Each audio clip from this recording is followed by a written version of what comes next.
Bayangkan hidupmu begitu panjang, sampai 10 tahun terasa seperti akhir pekan. Bukan karena hidupmu bahagia, tapi karena waktumu terlalu banyak. Di dunia Frieren, itu bukan metafora, itu kenyataan. Setelah Raja Iblis dikalahkan, kisah seharusnya berakhir. Para pahlawan pulang, disambut sebagai legenda, dan dunia kembali damai.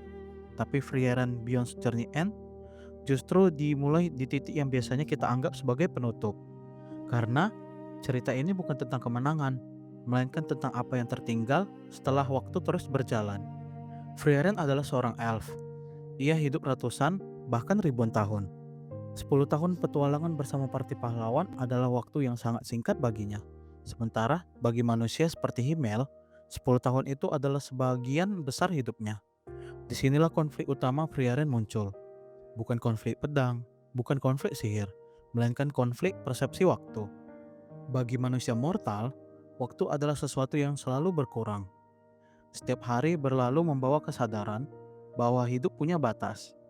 Karena itu, manusia mencintai dengan serius, mengingat dengan sungguh-sungguh, dan menaruh makna pada hal-hal kecil. Mereka tahu tidak semua hal bisa ditunda. Sebaliknya, bagi manusia yang nyaris abadi, waktu terasa seperti sesuatu yang selalu tersedia. Tidak ada urgensi untuk mengenal seseorang lebih dalam, tidak ada dorongan untuk mengikat diri terlalu erat. Karena selalu ada pikiran sederhana, masih ada waktu. Frieren menghabiskan 10 tahun bersama Himmel, berjuang, tertawa, dan berjalan di dunia yang sama. Namun ketika Himmel meninggal, Frieren menyadari satu hal yang menyakitkan. Ia tidak benar-benar mengenalnya. Bukan karena mereka tidak dekat, melainkan karena Frieren merasa perlu untuk mengenalnya lebih dalam. Dan penyesalan itu datang terlambat. Inilah ironi besar antara mortal dan immortal. Manusia belajar hidup karena mereka tahu mereka akan mati. Sementara Frieren baru belajar arti hidup setelah orang-orang di sekitarnya mati. Frieren tidak jahat. Ia tidak dingin karena tidak peduli. Ia hanya hidup dalam dunia di mana kehilangan adalah hal yang biasa. Jika semua orang pasti pergi lebih dulu, maka menjaga jarak terasa seperti bentuk perlindungan diri. Namun, cerita ini pelan-pelan membongkar satu hal. Keabadian bukanlah kelebihan mutlak. Ia adalah beban yang sunyi. Frieren berjalan sendirian, melihat dunia yang sama berubah berulang kali. Kota runtuh dan dibangun kembali, orang-orang lahir dan mati, nama-nama yang dulu dikenal hanya tersisa di batu nisan. Dan di tengah semua itu, Frieren tetap sama, tidak menua, tidak berubah. Manusia sering berpikir, seandainya aku punya lebih banyak waktu. Tapi anime Frieren justru menunjukkan kebalikannya. Memiliki terlalu banyak waktu membuat kita menunda memahami arti sesuatu. Karena ketika waktu tidak terbatas, tidak ada tekanan untuk menghargainya. Himmel tahu, ia tidak akan hidup lama. Karena itu, ia memilih untuk hidup sepenuhnya. Menolong orang bukan untuk dikenang, tapi karena ia tahu setiap tindakan kecil punya arti di waktu yang singkat.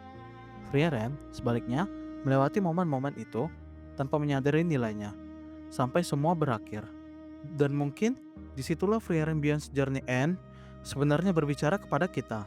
Bukan tentang elf, bukan tentang sihir, bukan juga tentang petualangan, tapi tentang bagaimana kita memperlakukan waktu dan orang-orang di dalamnya.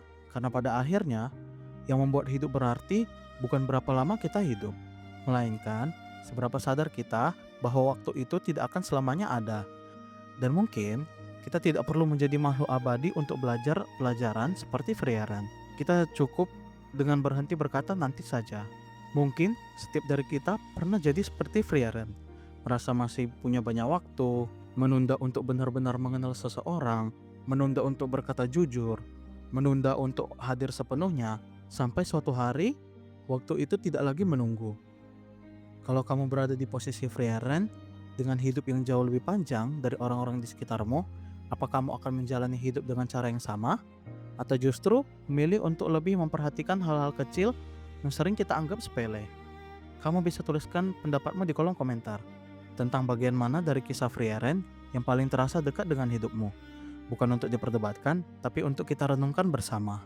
Kalau kamu suka pembahasan seperti ini, tentang anime yang dibedah dari sisi maknanya, tekan tombol like dan subscribe agar kamu tidak ketinggalan pembahasan tentang anime di video berikutnya.